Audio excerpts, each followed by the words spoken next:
Hi everyone, welcome to my vlog. ಇವತ್ತು ನಾನು ಮಳೆಗಾಲದಲ್ಲಿ ಮಾತ್ರ ಸಿಗೋ ಕೆಸುವಿನ ಎಲೆಯ ಪತ್ರೊಡೆ ಮಾಡ್ತಾ ಇದ್ದೀನಿ.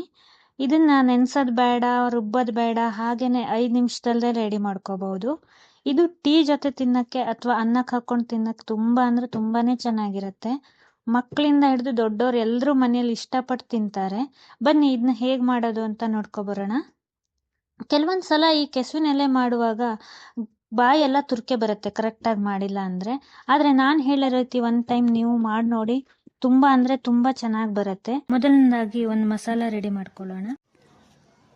ನಾನಿಲ್ಲಿ ಸ್ವಲ್ಪ ಹುಣಸೆ ಹಣ್ಣನ್ನು ಬಿಸಿ ನೀರಲ್ಲಿ ನೆನೆಯೋಕ್ಕೆ ಹಾಕಿದ್ದೀನಿ.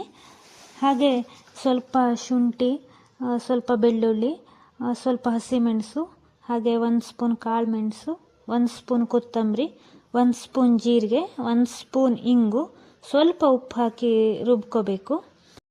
ಹಾಗೆ ಒಂದು ಪಾತ್ರೆಗೆ 1 ಕಪ್ ಆಗುವಷ್ಟು ಕಡಲೆ ಹಿಟ್ಟು ತಗೊಂಡಿದ್ದೀನಿ. ಅದಕ್ಕೆ 1 ಟೀ ಸ್ಪೂನಷ್ಟು ಹಳದಿ ಪುಡಿ, 1 ಟೀ ಸ್ಪೂನಷ್ಟು ಮೆಣಸಿನ ಪುಡಿ, ಅರ್ಧ ಟೀ ಸ್ಪೂನಷ್ಟು ಗರಂ ಮಸಾಲೆ, ಜೊತೆಗೆ ಅರ್ಧ ಟೀ ಸ್ಪೂನಷ್ಟು ಓಂಕಾಳು ಹಾಕ್ಕೊಂಡಿದ್ದೀನಿ. 2 ಟೀ ಸ್ಪೂನ್ ಆಗುವಷ್ಟು ಬಿಳಿ ಎಳ್ಳು ಹಾಕಿದ್ದೀನಿ.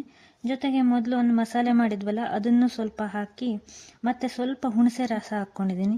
ಹುಣಸೆ ರಸ ಹಾಕೋದ್ರಿಂದ ಸ್ವಲ್ಪನೂ ತುರಿಕೆ ಬರಲ್ಲ. ನೀವು ಹುಣಸೆ ರಸದ ಬದಲು ಲಿಂಬು ಯೂಸ್ ಮಾಡ್ಬೋದು, ಬಟ್ ಹುಣಸೆ ರಸ ಹಾಕಿದರೆ ತುಂಬ ಚೆನ್ನಾಗಿರುತ್ತೆ. ಸ್ವಲ್ಪ ನೀರು ಹಾಕಿ ಕಲಿಸ್ಕೊಂಡಿದ್ದೀನಿ. ಜೊತೆಗೆ ಸ್ವಲ್ಪ ಉಪ್ಪು ಹಾಕಿದ್ದೀನಿ. ನನಗೆ ಸ್ವಲ್ಪ ಉಪ್ಪು ಕಡಿಮೆ ಇದೆ ಅನ್ನಿಸ್ತು. ಇದನ್ನು ತುಂಬ ತೆಳುವಾಗಿ ಹಿಟ್ಟನ್ನು ಕಲಿಸ್ಕೋಬೇಡಿ, ಹಾಗೆ ತುಂಬ ಗಟ್ಟಿಯಾಗೂ ಬೇಡ. ಇದೆ ನಾನು ಕಲಿಸಿದನಲ್ಲ, ಇಷ್ಟೇ ಮೀಡಿಯಂ ಹದವಾಗಿದ್ರೆ ಸಾಕು. ನೋಡಿ, ನೆನೆಸೋದು ಬೇಡ, ರುಬ್ಬೋದು ಬೇಡ, ಎಷ್ಟು ಬೇಗ 5 ನಿಮಿಷದಲ್ಲೇ ರೆಡಿ ಮಾಡ್ಕೋಬಹುದು. ಇವಾಗ ಈ ಕೆಸುವಿನ ಎಲೆಯನ್ನು ಚೆನ್ನಾಗಿ ತೊಳೆದು ಒರೆಸಿಟ್ಕೊಂಡಿದ್ದೀನಿ. ಇವಾಗ ಸ್ವಲ್ಪ ದೊಡ್ಡ ಎಲೆ ಇರುತ್ತಲ್ಲ ಇದರಲ್ಲಿ, ಅದನ್ನು ತಗೊಂಡು ಕಲಿಸ್ಕೊಂಡಿರೋ ಕಡಲೆ ಹಿಟ್ಟಿನ ಮಿಶ್ರಣನ ಎಲ್ಲ ಕಡೆ ಸಮನಾಗಿ ಸ್ಪ್ರೆಡ್ ಮಾಡ್ಕೊಂಡಿದ್ದೀನಿ. ಇದೇ ನಾನು ತೋರಿಸಿದ್ನಲ್ಲ, ಇದೇ ರೀತಿ ನೀವು ಕೈಯಲ್ಲೇ ಸ್ಪ್ರೆಡ್ ಮಾಡ್ಕೊಳ್ಳಿ. ಸ್ಪೂನಲ್ಲೆಲ್ಲ ಹಾಕಿದ್ರೆ ಕರೆಕ್ಟಾಗಿ ನೀಟಾಗಿ ಸ್ಪ್ರೆಡ್ ಮಾಡೋಕ್ಕೆ ಬರಲ್ಲ. ಹಾಗೆ ಎಲೆನೂ ಹರಿದೋಗೋ ಚಾನ್ಸಸ್ ಜಾಸ್ತಿ ಇರುತ್ತೆ. ಕೈಯಲ್ಲೇ ನೀಟಾಗುತ್ತೆ. ಕೈಯಲ್ಲೇ ಸ್ಪ್ರೆಡ್ ಮಾಡ್ಕೊಳ್ಳಿ. ತುಂಬ ದಪ್ಪವಾಗಿ ಮಾಡ್ಕೊಳಕ್ಕೆ ಹೋಗಬೇಡಿ, ಹಾಗೆ ತುಂಬ ಸಪೂರನೂ ಬೇಡ. ಹೀಗೆ ನಾನು ಒಂದು 5 ಎಲೆ ಹಾಕ್ಕೊಂಡು ಮಾಡ್ಕೊಂಡಿದ್ದೀನಿ. ನಂತರ ಇದ್ರ 2 ಕಡೆ ಸ್ವಲ್ಪ ಫೋಲ್ಡ್ ಮಾಡಿಕೊಂಡು ಈ ರೀತಿ ರೋಲ್ ಮಾಡ್ಕೊಳ್ಳಿ. ಇದನ್ನು ಸ್ವಲ್ಪ ಟೈಟಾಗಿ ರೋಲ್ ಮಾಡ್ಕೊಳ್ಳಿ, ಇಲ್ಲ ಅಂದರೆ ಇದು ಫ್ರೈ ಮಾಡ್ತಾ ಓಪನ್ ಆಗಿಬಿಡತ್ತೆ. ನಂತರ ಒಂದು ಸ್ಟೀಮರಲ್ಲಿ ನೀರನ್ನು ಹಾಕಿ ಬಿಸಿ ಮಾಡಿಕೊಂಡು ಒಂದು ಪ್ಲೇಟಲ್ಲಿ ಸ್ವಲ್ಪ ಆಯಿಲ್ ಹಚ್ಚಿ ಸ್ಟೀಮ್ ಮಾಡೋಕೆ ಇಟ್ಟಿದ್ದೀನಿ. ಇದರಲ್ಲಿ ನಾನು 2 ರೋಲ್ ಆಗುವಷ್ಟು ಒಂದು 10 ಎಲೆಯಿಂದ ಮಾಡಿದ್ದೀನಿ. ಇವಾಗ ಇದನ್ನ ಒಂದು 10 to 15 ಮಿನಿಟ್ಸ್ ಇಲ್ಲ 15 to 20 ಮಿನಿಟ್ಸ್ ಸ್ಟೀಮ್ ಮಾಡಿದ್ರೆ ಸಾಕು. ಫ್ಲೇಮ್ ಮೀಡಿಯಮಲ್ಲೇ ಇಟ್ಕೊಳ್ಳಿ, ತುಂಬ ದೊಡ್ಡ ಇಟ್ಕೋಬೇಡಿ. ಇವಾಗ ನಾನು 20 ಮಿನಿಟ್ಸ್ ನಂತರ ಒಂದು ಸ್ಟಿಕ್ಕಲ್ಲಿ ಚೆಕ್ ಮಾಡ್ತಾ ಇದ್ದೀನಿ. ಅದು ಅಂಟ್ಕೊತಾ ಇಲ್ಲ ಅಂದರೆ ಕರೆಕ್ಟಾಗಿ ಬೆಂದಿದೆ ಅಂತ ಅರ್ಥ. ನೋಡಿ, ಇದು ಒಂದು ಸ್ವಲ್ಪನೂ ಅಂಟ್ಕೊಳ್ತಾ ಇಲ್ಲ ನೋಡಿ. ಇದನ್ನು ಒಂದು ಕಡೆ ತಣ್ಣಗಾಗಕ್ಕೆ ಬಿಡೋಣ. ಇದು ಫುಲ್ ತಣ್ಣಗಾದ್ಮೇಲೆ ಕಟ್ ಮಾಡಬೇಕು.